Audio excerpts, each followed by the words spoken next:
fundamentos, cuyo arquitecto y constructor es Dios. La ciudad mencionada en este pasaje es la Nueva Jerusalén. Esta ciudad es la única que tiene cimientos, cuyo arquitecto y constructor es Dios. El versículo 13 dice, en la fe murieron todos estos. Estos eran Abel, Enoc, Noé, Abraham, Isaac, Jacob y muchos otros. El versículo 16 continúa, pero anhelaban una patria mejor, esto es, celestial, por lo cual Dios no se avergüenza de ellos ni de llamarse Dios de ellos, porque les ha preparado una ciudad. En el versículo 16, ellos son estos del versículo 13. Esto nos muestra que los santos del Antiguo Testamento tienen una porción en la Nueva Jerusalén. Desde el principio, para Abel y para todos los santos del Antiguo Testamento, Dios ha designado una ciudad, la Nueva Jerusalén. Todos tienen su parte en ella. Leamos los versículos 39 y 40. Y todos estos, aunque alcanzaron buen testimonio mediante la fe, no recibieron la promesa, proveyendo Dios alguna cosa mejor para nosotros, para que no fuesen ellos perfeccionados aparte de nosotros. Dios ha hecho esperar a todos los santos del Antiguo Testamento. Todavía no han alcanzado esa ciudad.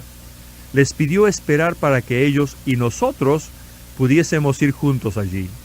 Con eso vemos que tanto los santos del Antiguo Testamento como del Nuevo estarán en la Nueva Jerusalén.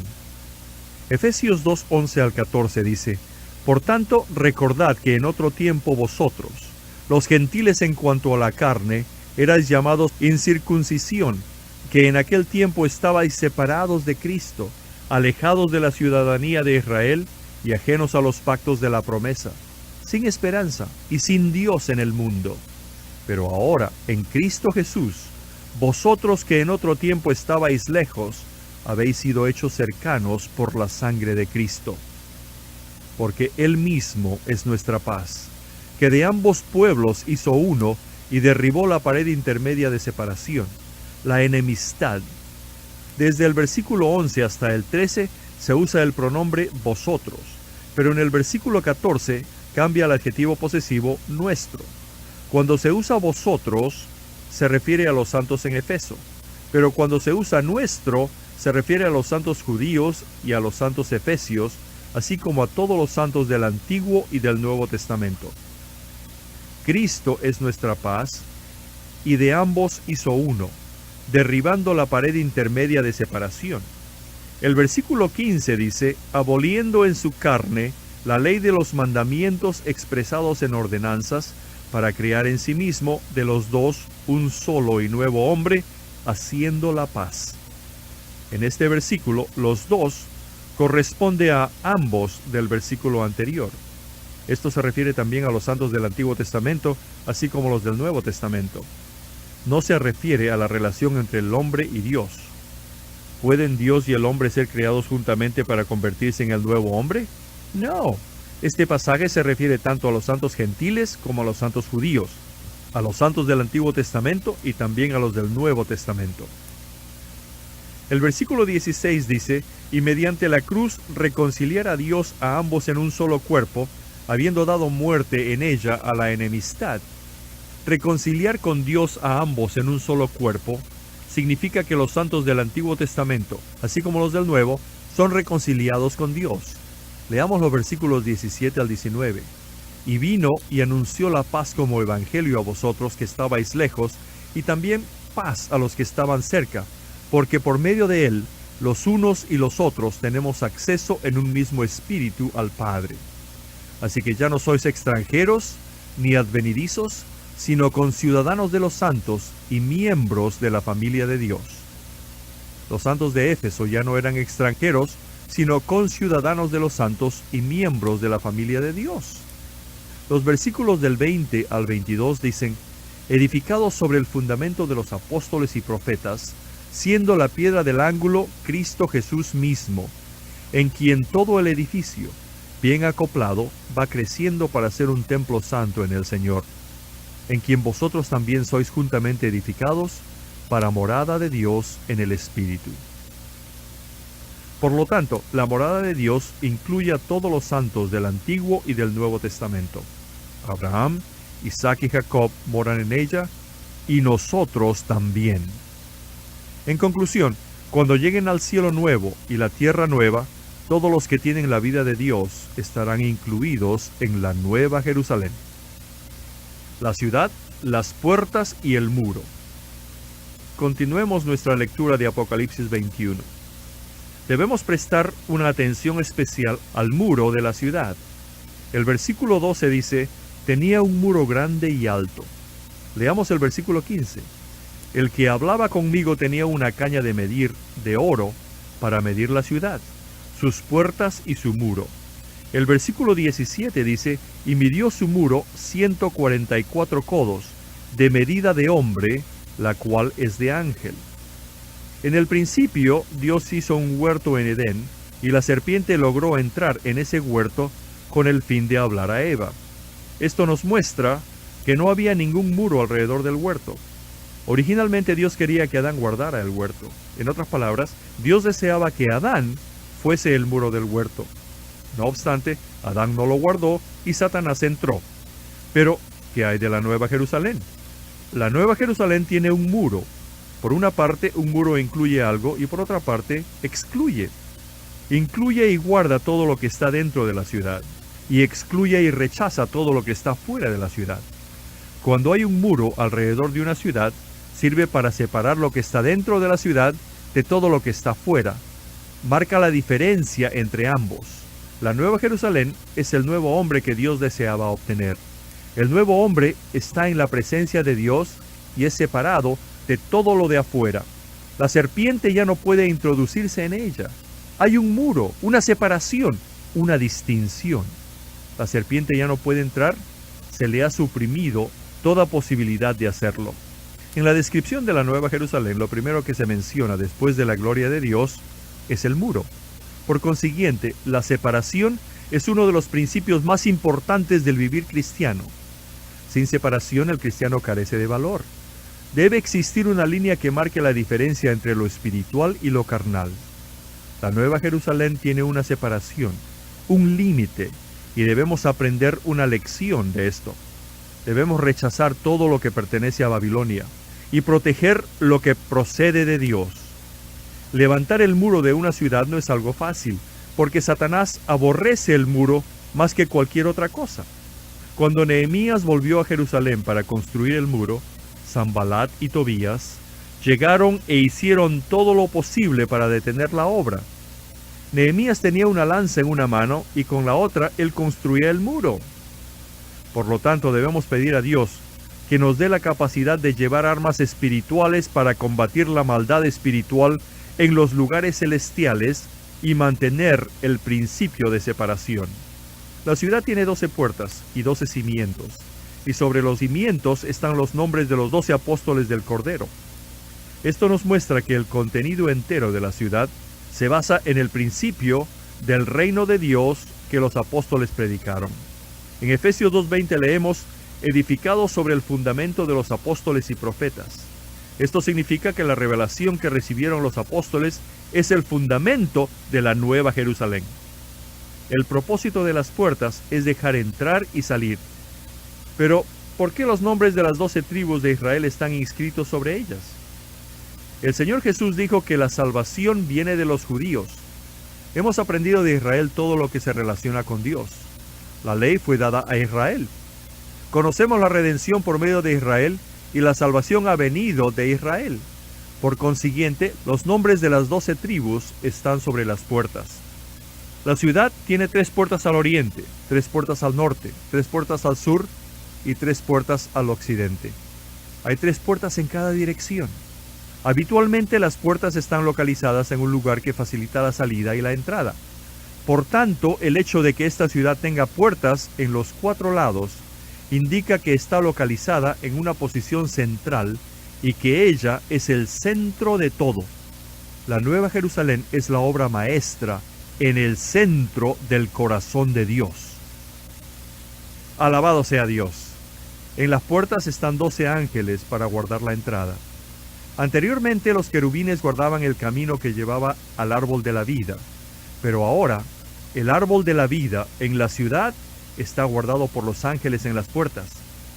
Los ángeles son espíritus que ministran. y llegará el día en que los ángeles se sometan a la iglesia. Apocalipsis 21:15 dice: el que hablaba conmigo tenía una caña de medir de oro, para medir la ciudad, sus puertas y su muro. En la Biblia, el oro representa todo lo relacionado con Dios. La ciudad medida con oro significa que puede ser medida con la norma de Dios y que corresponde a su norma. Debemos buscar la gloria de Dios, con la esperanza de satisfacer la norma de Dios cuando seamos medidos en aquel día. El versículo 16 dice: la ciudad se halla establecida en cuadro, y su longitud es igual a su anchura. Y él midió la ciudad con la caña, 12,000 estadios. La longitud, la anchura y la altura de ella son iguales. En la Biblia vemos otro caso en el cual las medidas de longitud, anchura y altura son iguales. Este es el lugar santísimo en el templo. El lugar santísimo estaba en la parte de adentro, el cual tenía 20 codos de largo, 20 de ancho y 20 de altura. La longitud, la anchura y la altura son las mismas. En la Biblia, solo el lugar santísimo en el templo y la ciudad de la Nueva Jerusalén tienen la misma longitud, anchura y altura. En otras palabras, en el cielo nuevo y la tierra nueva, la Nueva Jerusalén se convierte en el lugar santísimo de Dios. Cuando David le dio a Salomón el modelo para el templo, él dijo: todas estas cosas me fueron trazadas por la mano de Jehová, que me hizo entender todas las obras del diseño. En 1 de Crónicas 28:19. Todo lo que contiene el templo fue construido conforme a la revelación divina. En el cielo nuevo y la tierra nueva, la Nueva Jerusalén es el templo mismo de Dios. Todo lo que constituye la ciudad está contenido en Dios. No incluye nada que esté fuera de él. Apocalipsis 21:17 dice: y midió su muro 144 codos, de medida de hombre, la cual es de ángel. Hoy en día, ¿podemos ver que la medida de un hombre es la medida de un ángel? No, nunca. ¿En qué momento será la medida de un hombre idéntica a la de un ángel? El Señor Jesús dijo que en la resurrección el hombre será como los ángeles. En Lucas 20.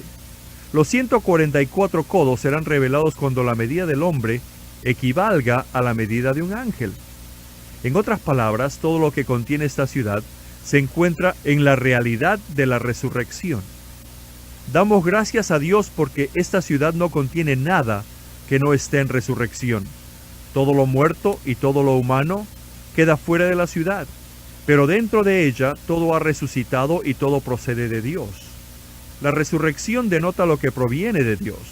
Una vez muerto, lo que es humano no puede resucitar jamás, pero todo lo que procede de Dios, aunque pase por la muerte, resucitará.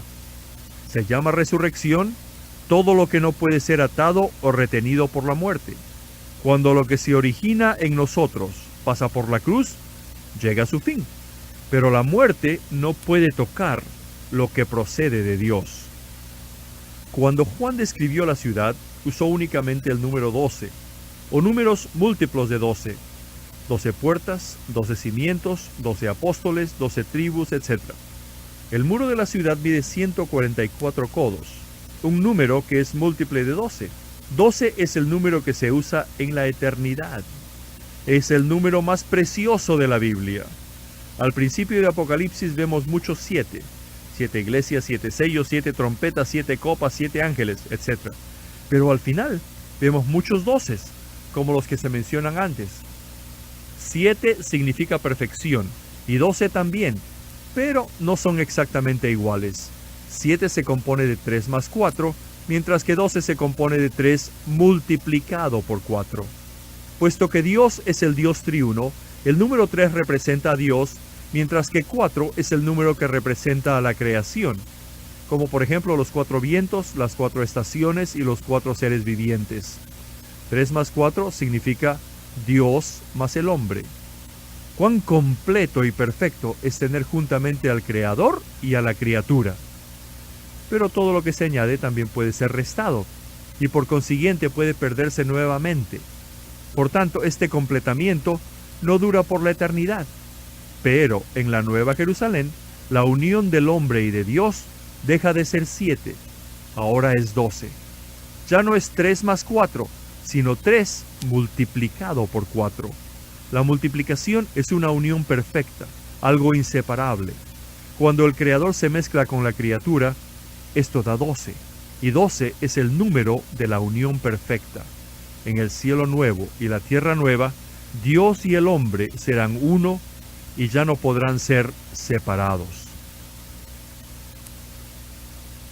Oro, piedras preciosas y perla.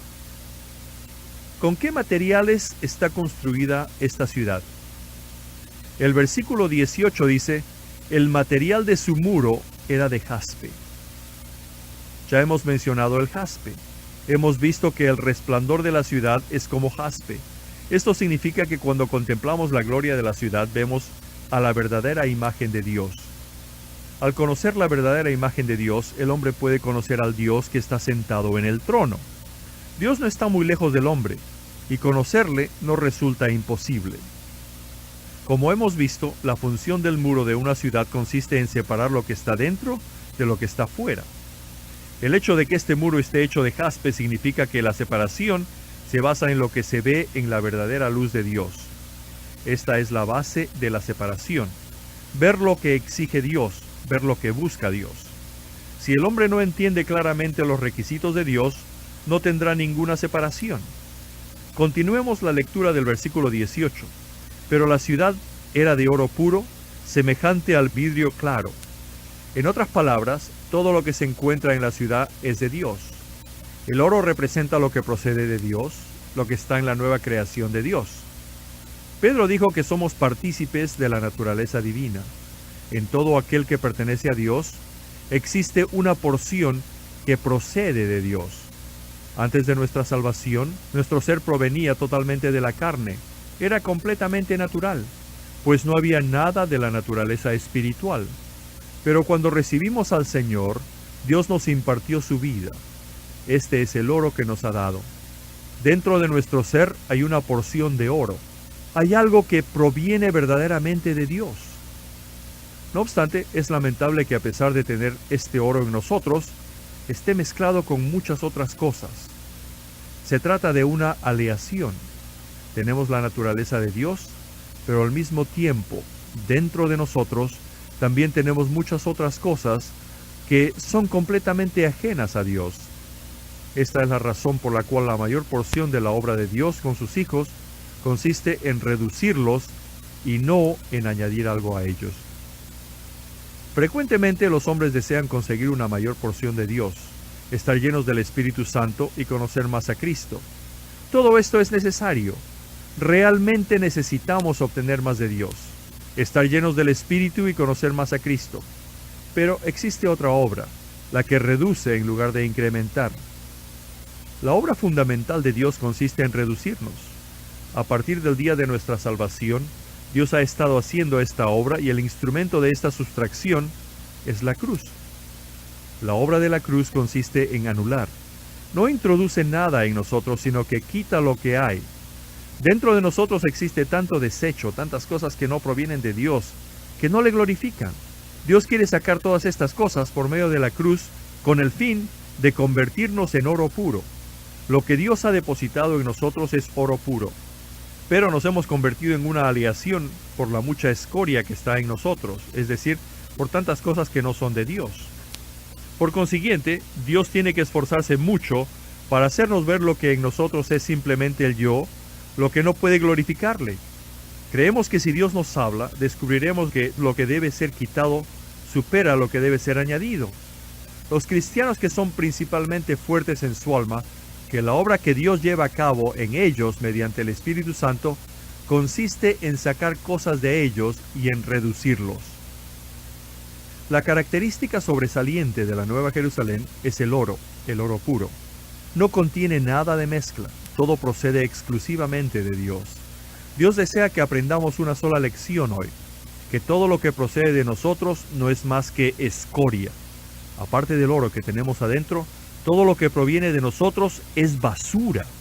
Cuando añadimos nuestra bondad al oro, es escoria. Cuando añadimos nuestro celo al oro, también es escoria. Todo lo que proviene de nosotros es escoria. En otras palabras, todo lo que no procede de Dios es escoria. Nadie puede presentarse ante Dios y afirmar que tiene algo que darle. Dios exige oro puro. En la Nueva Jerusalén todo es oro puro, sin ninguna escoria. Llegará el día en que entendamos que todo lo que no procede de Dios está en la cruz. Todo el contenido de la Nueva Jerusalén procede de Dios. Dios tiene que lograr su propósito. Cuando Dios afirma que la Nueva Jerusalén será de oro puro, quiere decir que será de oro puro. Nada puede mezclarse con la obra de Dios. Los versículos 19 y 20 dicen: y los cimientos del muro de la ciudad estaban adornados con toda piedra preciosa. El primer cimiento era jaspe, el segundo zafiro, el tercero calcedonia, el cuarto esmeralda, el quinto cornalina, el sexto sardia, el séptimo crisólito, el octavo berilo, el noveno topacio, el décimo crisóprasa, el undécimo jacinto, el duodécimo amatista. ¿Qué implican las piedras preciosas? Existe una diferencia fundamental entre las piedras preciosas y el oro. El oro es un elemento químico, mientras que una piedra preciosa no es un elemento químico, sino un compuesto. El oro es un elemento porque Dios lo ha creado así. Fue hecho directamente por Dios. Sin embargo, una piedra preciosa está formada por varias clases de elementos, los cuales se compusieron juntos mediante las combinaciones químicas durante un proceso de muchísimos años de calor y de presión en la tierra. En otras palabras, las piedras preciosas no representan algo que Dios ha dado directamente, sino algo que el Espíritu Santo ha producido en el hombre con muchos esfuerzos y muchos años de fuego. La obra del Espíritu Santo en la tierra consiste en hacernos pasar continuamente por pruebas, a fin de que tengamos toda clase de experiencias y que lleguemos a ser piedras preciosas delante de Él. Por consiguiente, las piedras preciosas son el resultado de la disciplina que recibimos de Él. Vamos a dar un ejemplo. El nacimiento de Isaac representa el oro, pero la experiencia de Jacob representa las piedras preciosas. Isaac nació como hijo por medio de la promesa de Dios. Nunca sufrió, ni tampoco cometió ningún pecado grave. No obstante, el caso de Jacob fue bastante distinto. Él sufrió mucho y pasó por numerosas pruebas. La mano de Dios estaba sobre él constantemente. Día tras día y año tras año, Dios forjó algo dentro de Jacob y eso lo transformó en piedra preciosa. La vida que Dios nos ha impartido es el oro, mientras que la vida que Dios está constituyendo dentro de nosotros es la piedra preciosa. Día tras día y en toda clase de circunstancias, Él nos conforma a la imagen de Cristo. Esto es la piedra preciosa. Dios no se conforma con darnos una porción de la vida de Cristo. Él quiere que la vida de Cristo sea forjada en nosotros. Por una parte, debemos darnos cuenta de que no somos diferentes de lo que éramos antes de ser salvos, excepto por la vida del Señor en nosotros. Por otra parte, después de seguir al Señor por 5 o 10 años y de estar bajo la mano de Dios y bajo su disciplina, una porción de la vida de Cristo ha sido constituida en nosotros por el Espíritu Santo. Dentro de nosotros, algo ha sido formado por el Señor, el cual es la piedra preciosa. El hecho de que Dios continuamente le ponga a usted en el fuego no debe sorprenderle. Al parecer, lo que experimentan los demás es bueno, pero lo que usted debe enfrentar no parece fácil ni de provecho. Los demás no le entienden a usted e incluso lo atacan. Usted ha pasado por más cosas que los demás, pero debe entender que eso tiene una razón. Dios le está consumiendo con fuego continuo. El Espíritu Santo está obrando para constituir más de la vida de Cristo en usted, para que sea transformado a su imagen. En Apocalipsis no encontramos una sola clase de piedra preciosa, sino muchas. Algunas son de jaspe, otras de zafiro, de calcedonia, de esmeralda, de cornalina, de sardia y de otras clases. Todas estas piedras preciosas son el resultado del fuego. Dios no las formó en un momento. Fueron obtenidas después de que Dios obró muchos años en ellas. Las piedras preciosas no nos fueron dadas en la creación. Tampoco las conseguimos cuando fuimos hechos la nueva creación. La piedra preciosa es formada en nosotros al quemarnos Dios día tras día. Esta sustancia es echada continuamente al fuego. Cuando el fuego arde de cierta manera, un mineral se disuelve en esa sustancia y se convierte en una clase de piedra preciosa. Cuando el fuego arde de otra manera, se disuelve otro mineral en esa sustancia y se convierte en otra clase de piedra preciosa. Las distintas disoluciones de ciertos minerales forman las varias clases de piedras preciosas.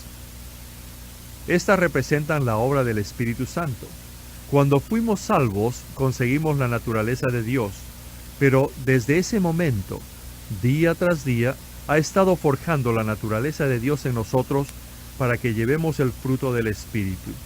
No existe solo una clase de fruto del Espíritu. Existen el amor, el gozo, la paz, la longanimidad, la amabilidad, la bondad, la fidelidad, la mansedumbre y muchos más. El Espíritu Santo debe obrar continuamente en nosotros para que llevemos estas diferentes clases de frutos. Cuando fuimos salvos, Dios impartió su vida en nosotros. Pero el fruto del Espíritu no es algo que Dios nos imparta. Llevamos estos frutos cuando el Espíritu Santo obra dentro de nosotros hasta cierto punto. Aún así, la piedra preciosa es algo que se forma en nosotros mediante el Espíritu Santo y por medio de muchas circunstancias distintas. Dios ha compartido su naturaleza con nosotros y además, día tras día, Él está haciendo de nosotros personas que puedan glorificar su nombre. Cuando usted fue salvo, recibió la naturaleza de Dios, y cuando yo fui salvo también, recibí su naturaleza. En este aspecto, todos los cristianos son idénticos. Todos han recibido la naturaleza de Dios. Pero días después de ser salvos, quizás Dios le haya puesto a usted en ciertas circunstancias para darle cierta clase de experiencias. Quizás Él dejó que usted pasara por ciertas pruebas, ciertas dificultades y ciertos sufrimientos para que usted sea un cristiano como crisólito, calcedonia, sardia o cualquier otra piedra preciosa. Dios está obrando en los cristianos para hacer cada uno de ellos una clase particular de piedra preciosa. Todos tenemos en común el oro delante de Dios, pero después de convertirnos en piedras preciosas delante de Él, cada uno de nosotros tendremos cierta forma. Lo que el Espíritu Santo forma en nosotros por medio del entorno permanecerá para siempre. Cuando un cristiano experimente más dificultades en cierto aspecto, aprenderá más lecciones de esa manera. Esto producirá un carácter sobresaliente, un carácter que no cambiará después de varios años, sino que permanecerá por la eternidad. Lo que haya obtenido quedará para siempre en el estado de piedra preciosa en la Nueva Jerusalén. Hay algo que Dios ha forjado por medio del Espíritu Santo en muchos de sus hijos que han andado con Él durante 10 o 20 años. Dios ha impartido algo en ellos, pero eso no lo es todo. Ellos mismos se han convertido en ese algo. Es el constituyente mismo de ellos. El Espíritu Santo les ha disciplinado durante muchos años. Al haber pasado por muchas pruebas y experiencias, cierta clase de vida fue formada en ellos por el Espíritu Santo. Los que les conocen se dan cuenta de que se ha cumplido algo en ellos. No poseen solamente la vida que Dios les ha dado, sino que tienen también una vida transformada que el Espíritu Santo ha forjado dentro de ellos. No solo llevan una vida que ha sido cambiada, sino una vida que ha sido transformada. Esto es la piedra preciosa. La piedra preciosa es que es formada en nosotros por la obra del Espíritu Santo que quema. La Nueva Jerusalén estará llena de estas piedras preciosas. En este punto debemos entender claramente que resulta inútil poner énfasis en la doctrina. No debemos imaginarnos que un poco más de teología o de enseñanza bíblica nos será de algún provecho. No son de mucha utilidad. Lo único que tiene valor es lo que el Espíritu Santo quema en nosotros. Si algo no se graba con fuego, se puede quitar fácilmente. ¿Qué valor espiritual tendrá algo que nos puede ser quitado con el menor roce? Esto no quiere decir que no debemos leer nuestra Biblia, pero sí significa que lo que leemos es valioso solo cuando el Espíritu Santo lo graba en nosotros con fuego. Todas las piedras preciosas vienen del fuego. Si queremos tener piedras preciosas, necesitamos el fuego. Sin fuego nunca habrá piedras preciosas. Esta es la razón por la cual no debemos rechazar las pruebas que nos sobrevienen mediante el entorno que nos rodea. Nunca deberíamos rechazar la disciplina del Espíritu Santo, ni quejarnos cuando la mano de Dios nos envuelve y nos encierre en todos los aspectos. Cuán atados y presionados nos sentimos a menudo. ¿Cómo nos gustaría acabar con toda esclavitud y limitaciones y ser liberados por un buen rato? Pero debemos recordar que nos encontramos en la mano transformadora de Dios. Él nos está formando a fin de que un día salgamos como piedras preciosas. No solo Dios nos ha dado su vida, sino que también Él está obrando en nosotros de tal manera que poseamos una calidad especial. Esto es lo que el Espíritu Santo está formando en nosotros por medio de todas las circunstancias que Dios permite, y esto se llama piedra preciosa. Entonces, ¿para qué sirve el mero conocimiento o la doctrina? Lo único valioso es lo que el Espíritu graba en nosotros con fuego. Solo cuando el cristiano haya recibido algo por medio del fuego, podrá predicar mensajes de lo que él sabe realmente y no de lo que saca de los libros. La piedra preciosa es lo que el Espíritu Santo ha grabado en nosotros con fuego. De lo contrario, es madera, heno y hojarasca.